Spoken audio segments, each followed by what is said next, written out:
He thought his son was broken, but he was about to discover that the world had simply failed to hear him.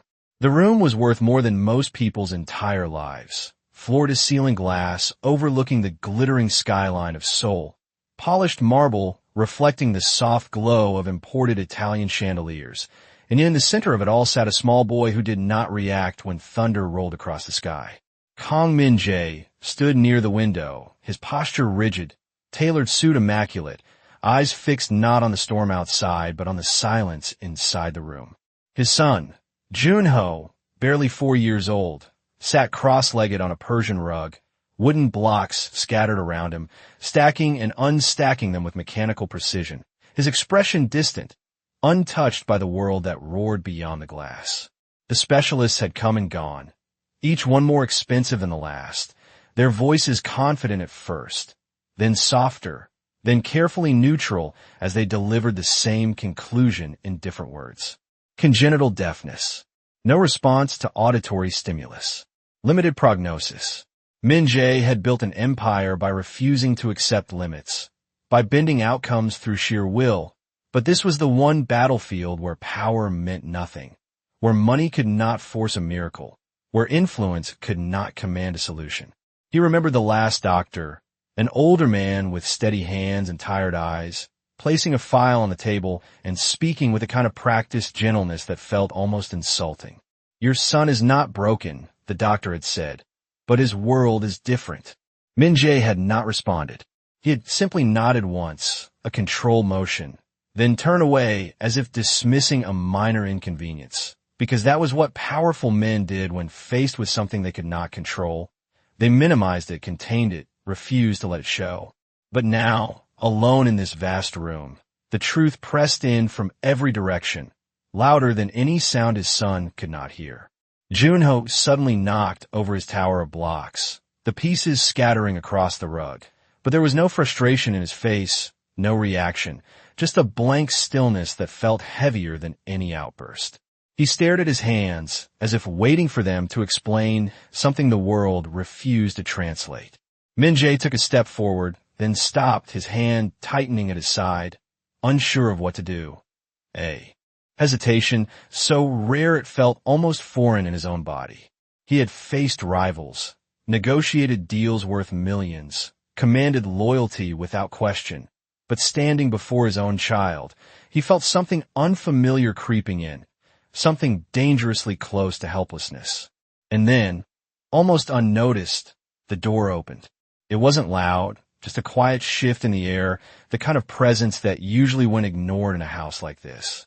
Amelia Carter stepped inside, her movements careful, her uniform simple against the opulence of the room, her dark eyes taking in the scene with a kind of awareness that did not belong to someone meant to remain invisible.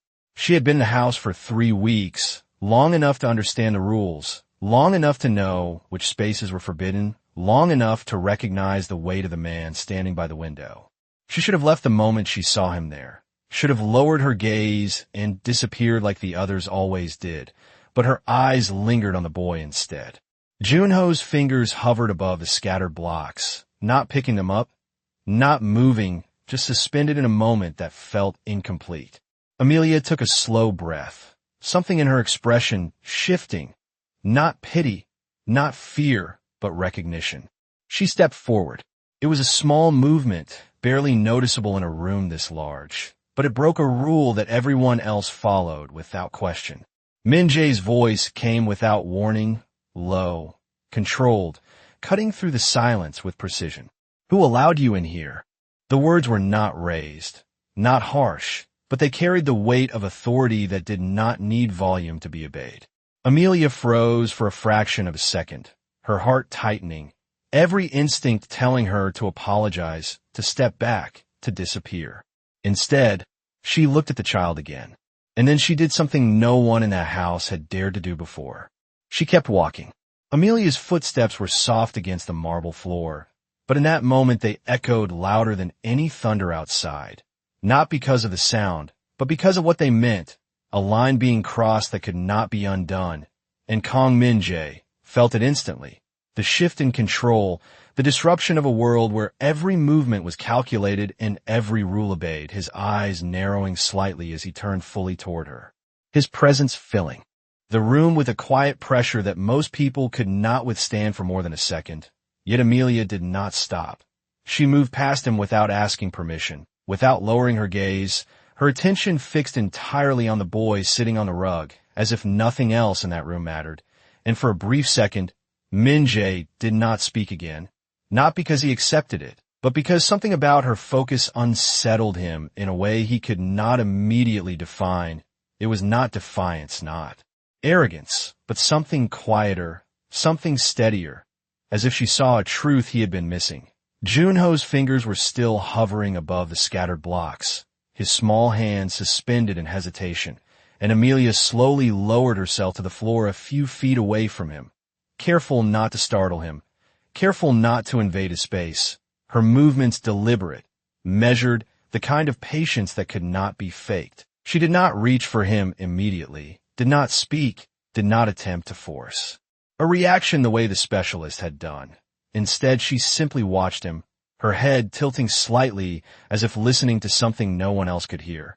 Min-jae took a step forward, his voice colder now, sharper. "You are out of line," he said, each word precise, controlled, a warning wrapped in calm. But Amelia did not look at him. She kept her eyes on the child and spoke in a voice so gentle it almost disappeared into the air. "He is not ignoring you," she said quietly. "He is waiting for something you're not giving him." The statement hung there, bold in its simplicity, and for the first time Min-jae felt something flicker beneath his composure. Not anger, not yet, but something closer to disbelief. No one spoke to him like that. No one questioned him in his own home. Yet the way she said it did not feel like a challenge. It felt like a fact, and facts were harder to dismiss. Amelia slowly lifted one of the wooden blocks and tapped it lightly against the floor, once, twice. 3 times, a soft, rhythmic motion. Then she paused, her eyes still on Junho, waiting, not demanding, just offering. The boy's fingers twitched slightly, barely noticeable, but it was enough to make her continue. She tapped again, the same rhythm, steady, consistent, something predictable in a world that often overwhelmed him. Min-jae's breath slowed without him realizing it, his attention drawn not to the sound, but to the pattern, to the intention behind it. Something about the repetition felt different from the endless attempts he had witnessed before. This was not try to fix the child. This was try to reach him. Amelia's hand moved again. This time she gently placed her fingertips on the floor, pressing down with a soft, deliberate motion, creating a subtle vibration through the surface. Then she repeated the rhythm. Tap, pause, tap, and for a moment nothing happened. The room held its breath, the storm outside flashing silently through the glass. And then Junho's head tilted, just slightly, his gaze shifting toward the floor where her hand rested, not fully turning, not fully reacting, but changing, and that small change hit Min-jae harder than any definitive answer ever could. Because it was the first time he had seen his son respond to anything without being forced, without being overwhelmed. It was small, almost insignificant to anyone else, but to him it was everything. Amelia noticed it too, but she did not rush, did not celebrate. She simply continued the pattern, patient, steady, as if she had all the time in the world. And in that moment, Kang Min-jae realized something he had never considered before. Maybe the problem was never that his son could not hear. Maybe the problem was that no one had ever learned how to speak to him. The rhythm continued, soft and steady, not demanding attention, but offering something consistent in a world that had always felt unpredictable to the child. And Amelia kept her hand against the floor, letting the subtle vibration travel through the polished surface, her fingers moving with quiet precision as if she had done this 1,000 times before, while Junho's eyes remained fixed on that point, not fully understanding yet, but no longer lost.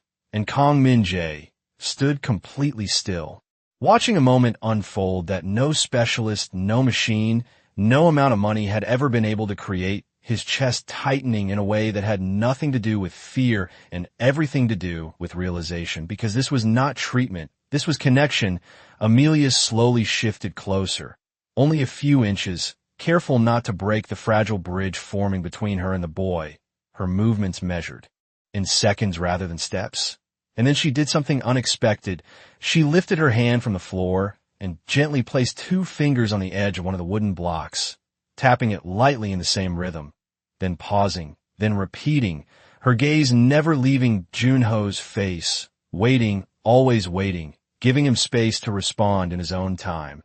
And for a moment the boy did not move, his small body still as if caught between 2 worlds, the one he knew and the one she was inviting him into. And then slowly, almost imperceptibly, his hand lowered toward the block, not fully committing, just hovering, testing, as if asking a question without words. Amelia did not rush him. She simply tapped again, the same pattern, unwavering, a quiet promise that the signal would not disappear, that would remain steady no matter how long it took.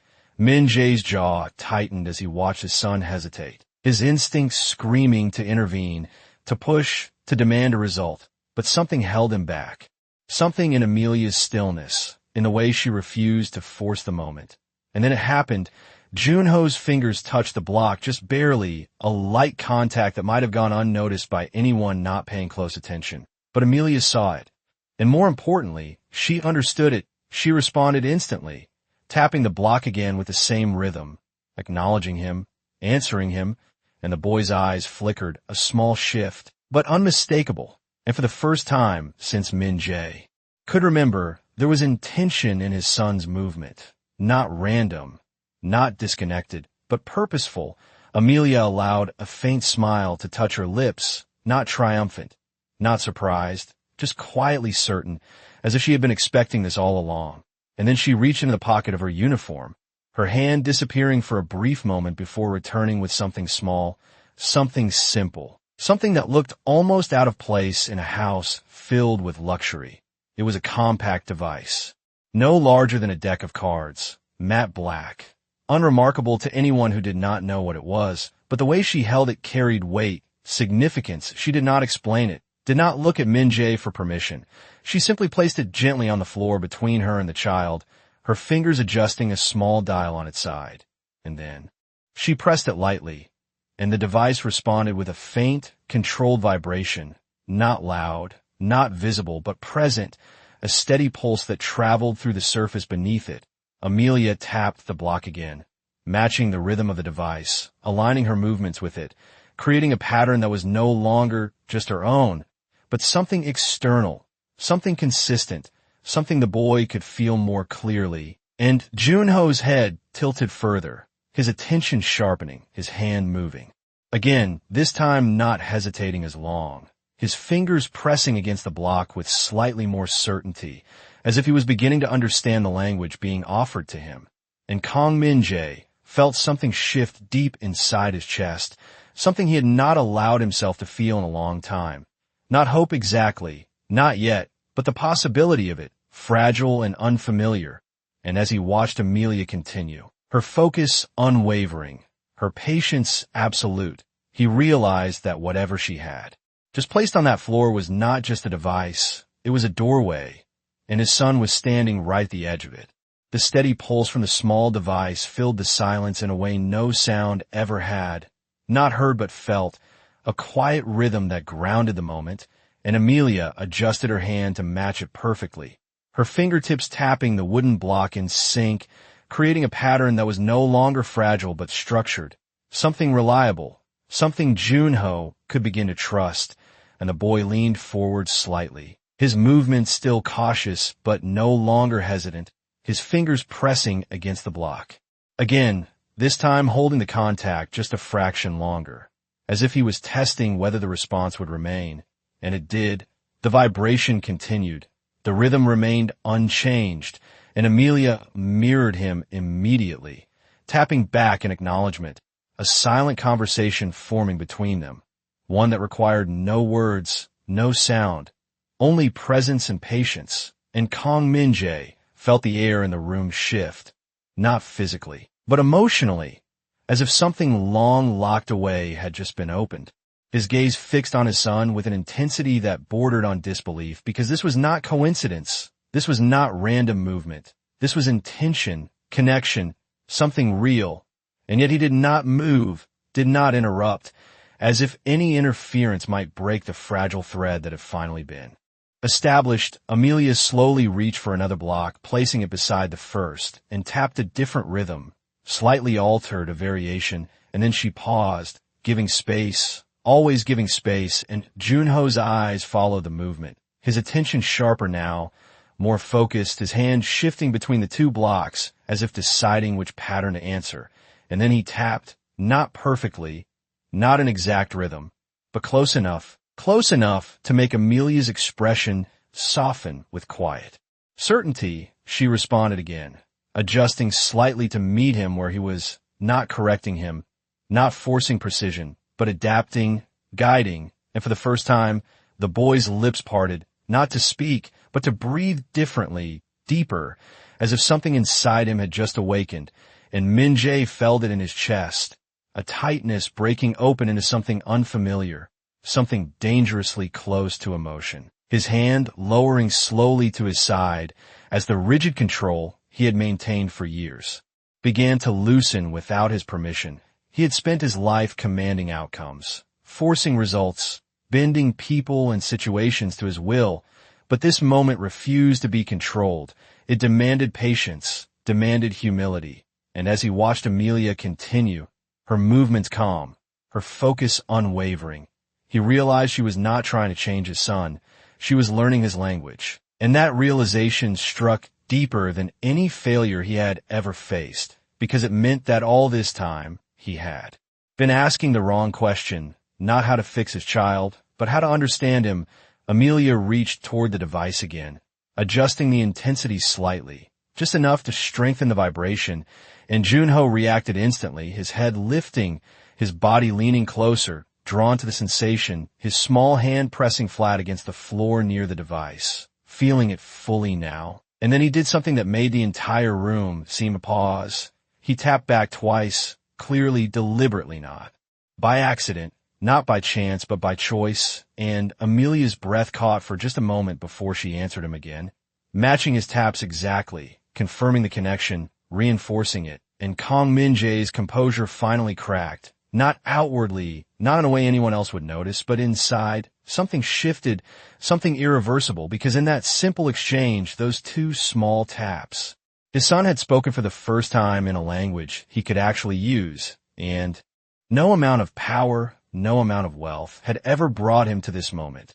Only a woman who was never meant to be seen, holding a device no one had thought to use, creating a bridge no one else had imagined.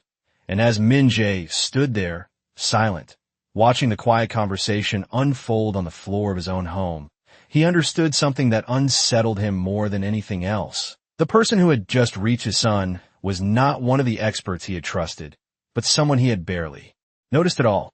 The two taps lingered in the air like a quiet declaration, small and almost invisible to the world, but to Kong Min-jae, they echoed louder than anything he had ever heard, because they carried meaning, intention, proof that his son was not locked away in silence, but simply waiting for someone who knew how to reach him.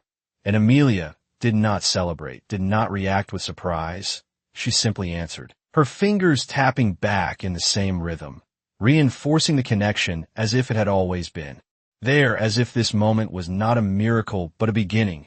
And Junho watched her closely now, his eyes no longer distant, no longer unfocused, but present, engaged, his hand lifting again, hovering for a second before tapping once more confident this time, more certain, and Amelia responded again, building the pattern slowly, carefully, never overwhelming him, always matching his pace. And Min-jae felt his breath catch, a subtle break in the controlled rhythm of a man who had mastered himself in every situation except this one. Because this was not something he could command, not something he could accelerate.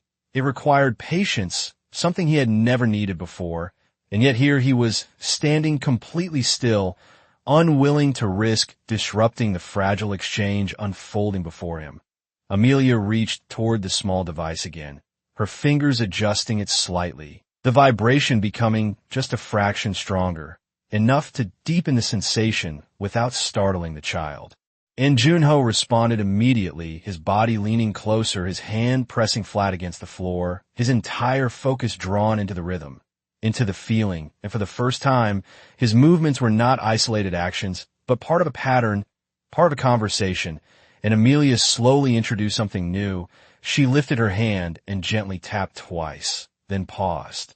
Longer than before, watching him, waiting, and the boy hesitated, his fingers twitching, his gaze shifting between her hand and the block, processing, deciding. And then he tapped twice, not perfectly synchronized, but unmistakably intentional. And Amelia answered again, matching him exactly, confirming that she understood, that she was listening in the only way that mattered to him. And something changed in Junho's expression, something subtle but undeniable, the faintest hint of recognition, of awareness that he was not alone in this moment, that someone was meeting him where he was instead of pulling him somewhere he could not reach. And Kang Min-jae felt that realization strike him deeply, because for years he had been surrounded by people trying to bring his son into their world, louder, faster, more demanding, but none of them had ever stepped into his son's world. None of them had ever slowed down enough to listen without sound. And now, watching Amelia, he understood the difference. She was not teaching his son how to hear. She was teaching herself how to communicate. And that shift in perspective felt heavier than any failure he had faced before. Heavier because it revealed something he had missed, something he should have seen, and yet had not. Amelia slowly moved the device a few inches closer to Junho, guiding his hand toward it without forcing, her fingers brushing the edge of his hand for just a moment, light and steady, and the boy did not pull away. He did not retreat. Instead, he followed the movement, placing his palm directly over the source of the vibration, feeling it fully now, his small fingers spreading slightly as if trying to capture the sensation. And then he looked up at her, truly looked at her, his eyes meeting hers with a clarity that had not been there before, and Amelia held that gaze calm, steady, offering reassurance without words. And Min-jae felt something inside him shift again, something deeper this time, because that look, that simple connection between his son and someone else, was something he had never witnessed, not in years of appointments, not in endless attempts to fix what they believed was missing. And as he stood there, silent, watching the quiet exchange continue, he realized that the mysterious object in Amelia's hand was not the true miracle. It was the way she used it, the way she understood what his son needed, the way she listened without expecting to hear. And in that realization, Kang Min-jae understood something that unsettled him more than anything else. This woman had just given his son a voice, and he had no idea how she had learned to do it. The moment stretched, fragile, and suspended, as Junho's small hand remained pressed against the vibrating device, his fingers adjusting slightly, as if trying to understand the boundaries of this new sensation. And Amelia did not move too quickly, did not break the rhythm that had become their shared language.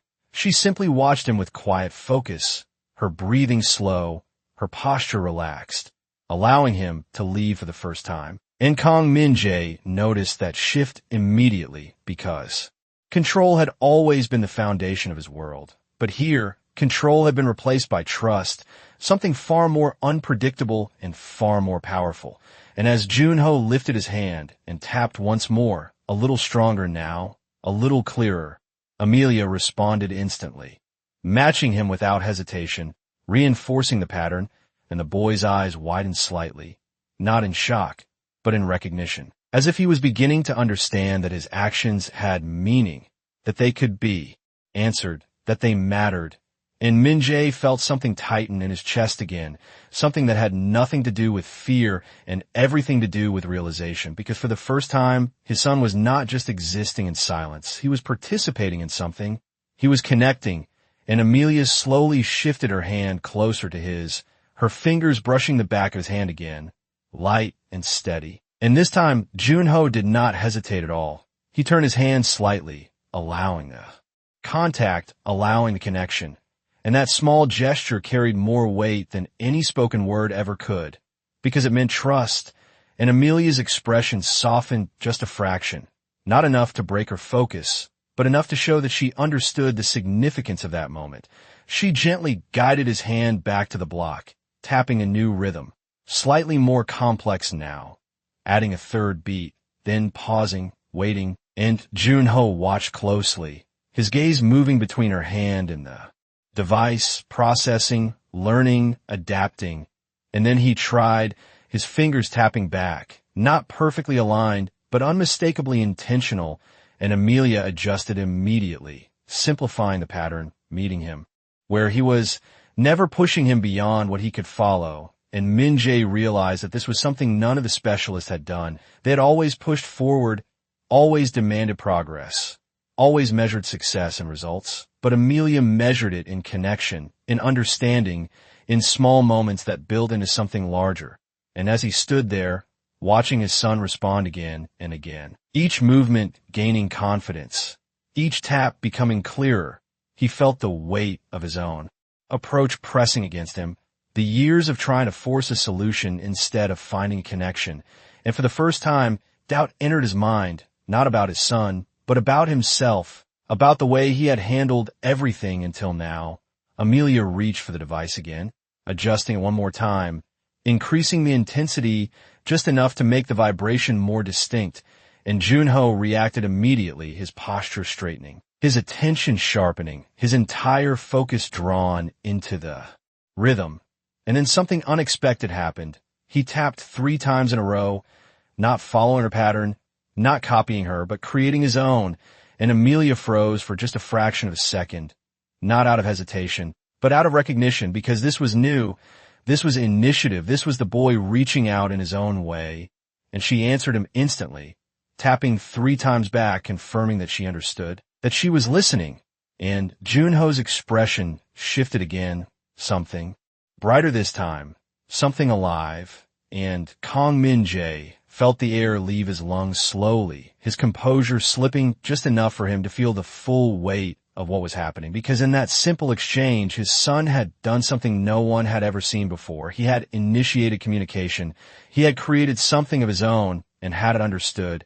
And that realization struck deeper than anything else, because it meant that his son had always had a voice. It had just never been heard. And as Min-jae stood there, silent, watching the quiet conversation continue, he understood something that changed everything. The silence he had feared all these years was not emptiness. It was a language he had never learned, and the woman kneeling on the floor in front of his son was teaching him how to finally listen. The 3 taps echoed through the floor like a quiet declaration of presence, not loud, not dramatic, but undeniable.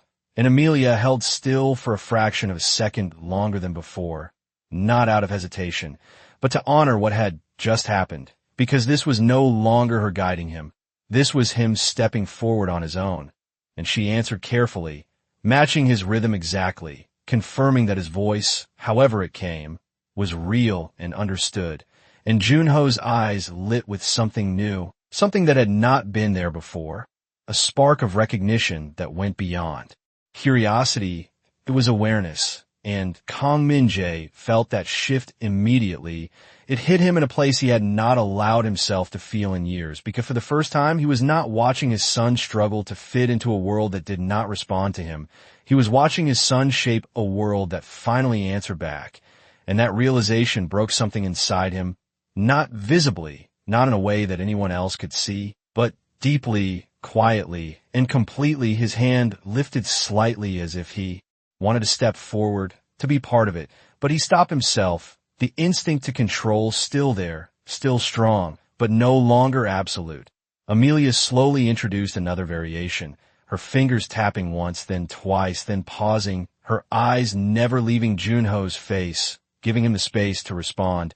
And the boy leaned forward, his small body now fully engaged, his hand moving with more certainty, his taps following her pattern more closely this time.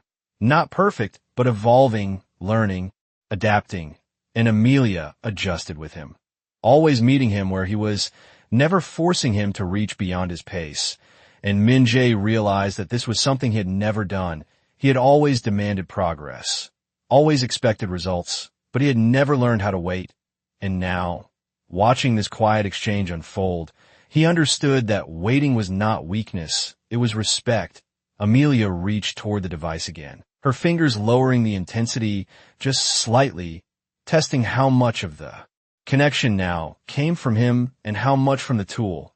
And Junho reacted, his hand pausing for a moment, then tapping again, slower this time, more deliberate, as if he was learning to carry the rhythm himself.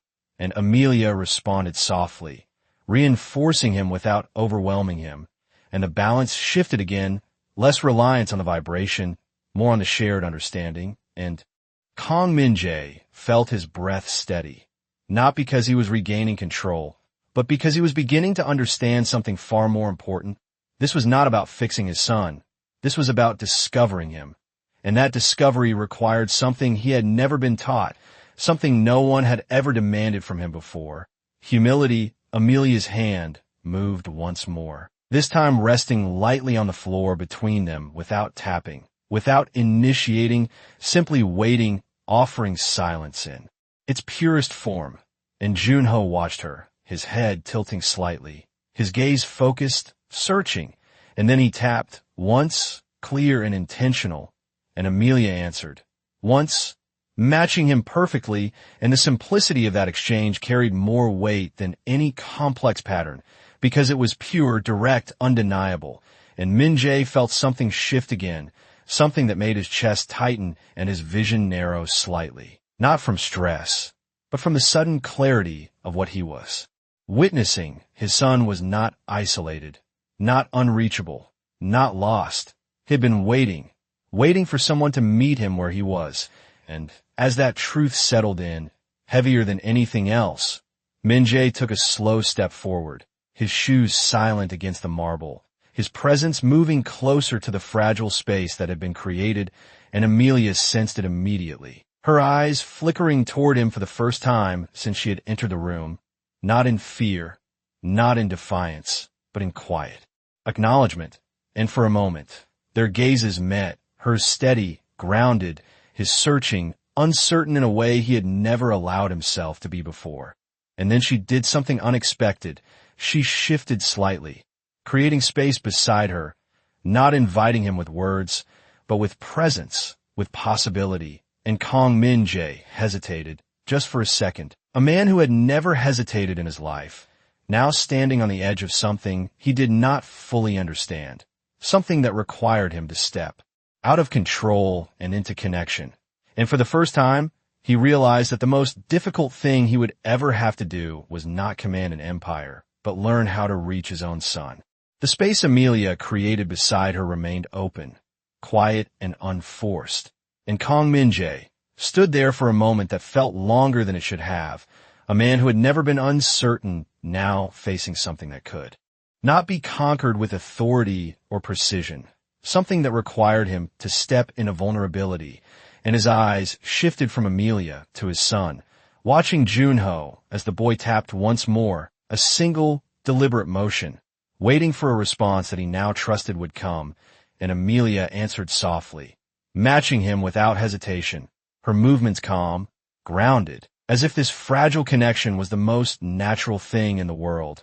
And something inside Min-jae gave way, not dramatically, not visibly, but enough for him to move one slow step forward, then another, until he reached the edge of the rug, his polished shoes contrasting sharply with the simple wooden blocks scattered across the floor.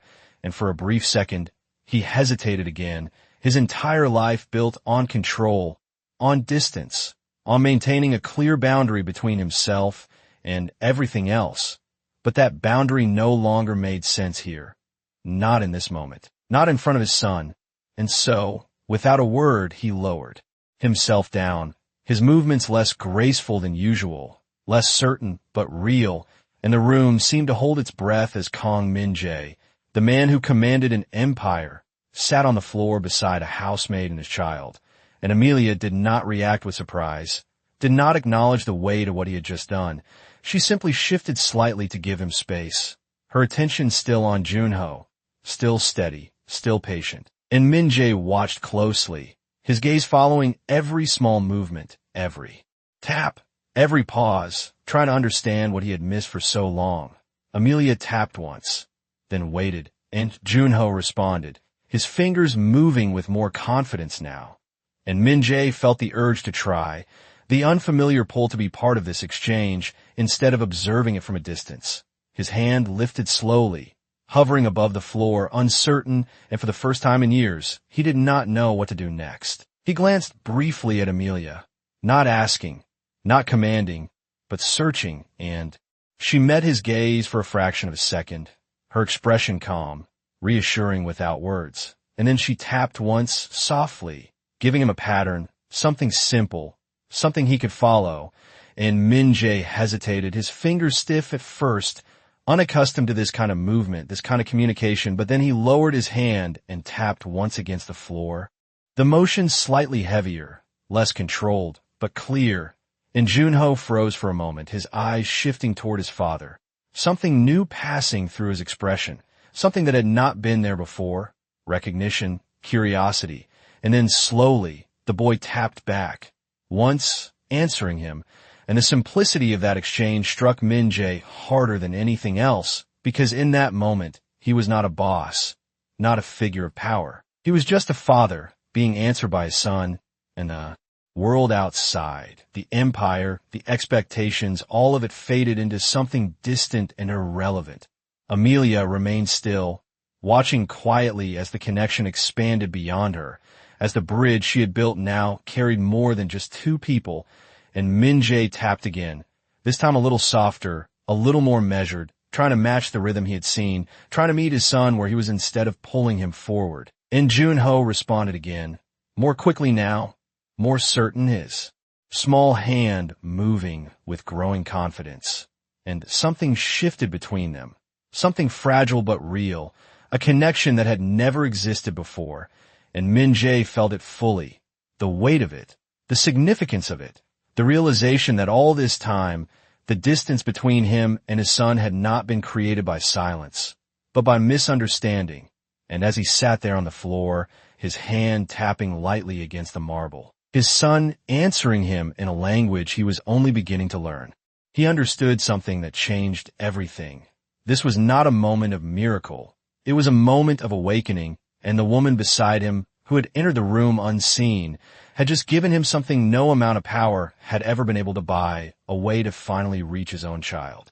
The rhythm continued, soft and steady, no longer fragile, but growing into something rooted, something real, and Kong Min-jae felt it in every part of him as his fingers tapped lightly against the floor, no longer hesitant, no longer foreign, but learning, adapting, and Junho answered him again, quicker this time, his small hand moving with a confidence that had not existed even minutes ago, and the exchange between them, simple as it was, carried a weight that reshaped the entire room.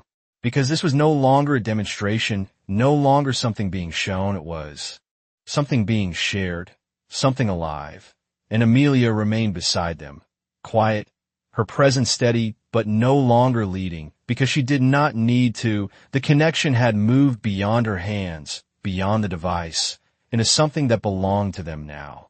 And Min-jae realized it fully in that moment. The subtle shift from observer to participant had already happened, and there was no going back. He tapped again, softer, matching the rhythm his son had set this time, not imposing his own, not controlling, but following, and Junho's eyes lifted, meeting his father's face directly, something bright and unmistakable in them now, something that had been absent for so long it almost felt unreal. And then the boy tapped again, twice, slower, deliberate, as if offering something new, and Min-jae responded, matching him, his movements careful, intentional, and the exchange continued, each tap building on the last, each pause filled not with emptiness, but with understanding. And for the first time, the silence in the room did not feel heavy. It did not feel like absence. It felt full, filled with meaning that did not need sound to exist. And Min-jae's breath steadied, his shoulders lowering slightly, as something inside him finally released, not control, but the need for it, because he understood now that this was not something to command. This was something to receive, and he glanced briefly at Amelia, his eyes holding something different now. Not authority, not distance, but recognition. And though he did not speak, did not need to, the shift was clear. He saw her, truly saw her, not as someone invisible, not as someone beneath his notice, but as the person who had changed everything in a matter of minutes. And Amelia met his gaze for a brief second, her expression calm, grounded, not seeking acknowledgement, not expecting anything, because what mattered was already happening. And then her attention returned to Junho, watching quietly as father and son continued their silent conversation, and the small device between them, once the center of everything, now felt secondary because the rhythm no longer depended on it. It had been internalized, carried between them through touch, through presence, through understanding, and Min-jae realized that what he had been given was not just a method, not just a tool, but a way to reach across a distance he had once believed was permanent. And as he tapped, again, and his son answered, the pattern repeating, evolving, strengthening, he understood something that reshaped not only this moment, but everything that would come after. His son had never been unreachable. He had simply been waiting for someone willing to meet him where he was, and all the power in the world had not been enough to do that. It had taken patience, humility, and a quiet kind of courage that did not demand attention. And as the storm outside began to fade, the lights shifting softly through the glass, the room settled into a stillness that felt different from before. Not empty, not distant, but grounded, alive with something unspoken yet deeply understood. And Kong Min-jae, a man who had built his life on control and certainty, sat on the floor beside his son, tapping gently against the marble, listening without sound, learning without words, and in that silence, he finally understood what it meant to truly hear. And that day, without a single word spoken, the world remembered what dignity looks like.